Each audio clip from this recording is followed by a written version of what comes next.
Hier soir, j'étais au concert d'un orchestre et j'étais juste trop épaté par tous ces instruments. Moi, j'essaye de me mettre à la trompette, mais j'arrive pas vraiment à y jouer. Lily m'a dit que j'y arriverais après des années de persévérance et de répétition. Oh, tiens, ça me fait penser à l'histoire du corbeau qui cherchait de l'eau.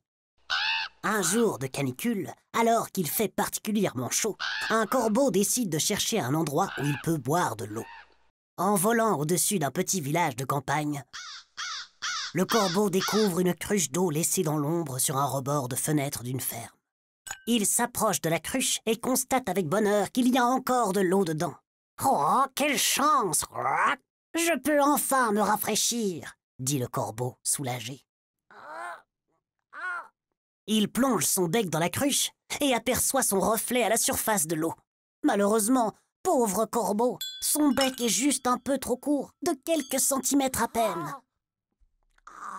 Il essaye de changer de position pour toucher le fond de la cruche sans tomber à l'intérieur.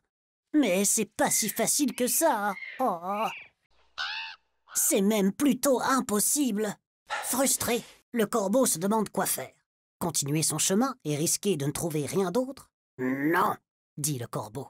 Je veux réussir à boire, c'est tout. Il regarde autour de lui et remarque le jardin sous la fenêtre. Parmi les fleurs se trouvent aussi éparpillés çà et là des cailloux de toute taille. Une idée lui vient à l'esprit et il se dépêche de ramasser un des grands cailloux. Avec un petit élan, le corbeau jette la pierre dans la cruche. Regarde ça! Avec la masse de la pierre, le niveau de l'eau a augmenté. Bien joué, corbeau! Après quelques allers-retours, la cruche commence à se remplir de cailloux et l'eau continue à monter à chaque plouf. Enfin! L'eau est montée jusqu'en haut. Il n'y a plus qu'à tendre le cou et boire.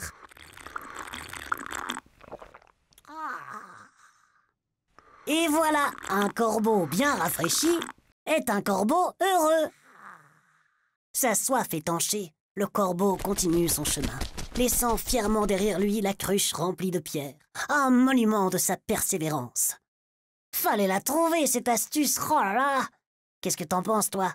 Est-ce qu'il faut abandonner quand les premiers essais restent sans succès? Comment arriver au bout d'un problème quand nos premières idées ne marchent pas?